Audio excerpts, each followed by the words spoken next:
Hey, what's up guys, Steve from Cult of Mac here, and I have got the brand new iPhone 7 in black to unbox. Not the jet black, just the standard matte black, as the jet black one is a bit like gold dust at the moment, and as you can see I've got the 128GB model. So let's get unboxing.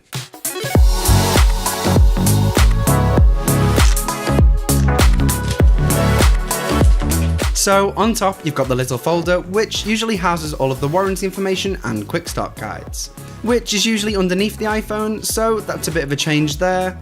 And then underneath you've got the main event, the iPhone 7. Also in the box you've got the standard power adapter, along with the new Lightning earpods, which are surprisingly in a card box this time around as opposed to the usual plastic box. Flip them over and you'll find the Lightning to audio jack adapter, so you're still able to use all of your 3.5mm jack headphones. But I'm pretty sure most of us will lose this adapter in the first week. Opening up the AirPods themselves, you'll find that they're pretty much identical to the older AirPods. But of course, these now connect via the Lightning port. You've also got the standard USB to Lightning cable, and as I mentioned, all of the quick start guides, SIM ejection tool, warranty information and Apple stickers. But let's get to why you're really watching this video, for the iPhone 7. So peeling off the protective cellophane, you'll see it's pretty much identical to the iPhone 6 and 6S. Of course, the big noticeable difference is the missing headphone jack, which has been replaced with a larger speaker grille. Comparing the new stereo speakers side by side with the iPhone 6S, you can really hear a noticeable difference.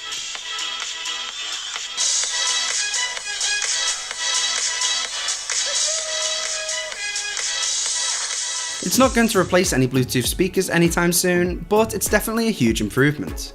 Of course, another new change is the new home button, which is no longer a moving part, instead it's a pressure sensitive pad that provides haptic feedback.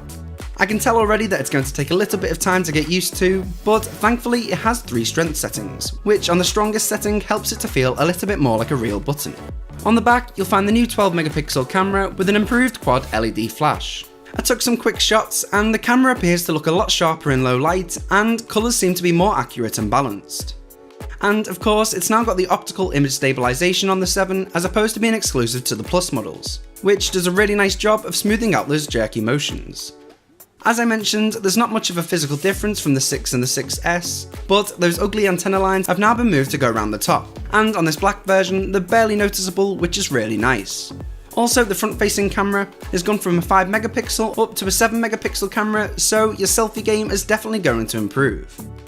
The iPhone 7 is slightly lighter than the 6S, not a really noticeable amount, but it's exactly the same dimensions. What's not the same is the new A10 Fusion chip within the iPhone 7, making it twice as fast as the iPhone 6. The screen on the 7 is now 25% brighter than the previous model and has a wider colour gamut, which basically means the screen has a wider range of colours to use to create a more accurate image. But the first thing I notice is the screen is a lot warmer overall. Well, that's it for this video, but if you enjoyed it, go ahead and hit that like button, and don't forget to subscribe so you don't miss the unboxings for the Apple Watch, which will be online shortly, the 7 Plus when it arrives, and all of the reviews and other videos will be pumping out over the weekend. I'll catch you in the next one.